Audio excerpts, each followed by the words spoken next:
ต้องคิดก่อนและควรคำนึงผลที่ตามมาในเมื่อเรารู้สิ่งที่ผิดและผลเสียของสิ่งเสพติดแล้วเขาควรจะหลีกเลี่ยงโดยในบทละครเรื่องนี้อาจมีเนื้อหาบ่เหมาะสมบทละครนี้สร้างขึ้นเพียงสะท้อนสภาพสังคมเท่านั้นบ่ได้มีเจตจำนงเสียดสีผู้ใดดังนั้นผู้ชมทุกท่านจงใช้วิจารณญาณในการรับชมและฟังนำด้วย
มด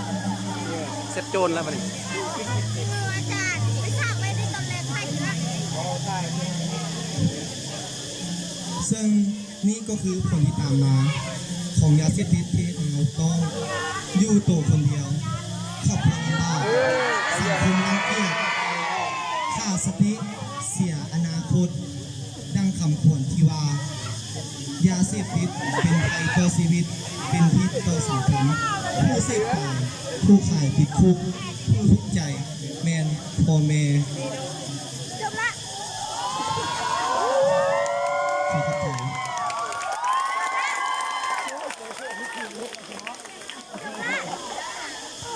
เป็นจังใดเป็นจังใดม่วนบ่ม่วนขอเสียงนะ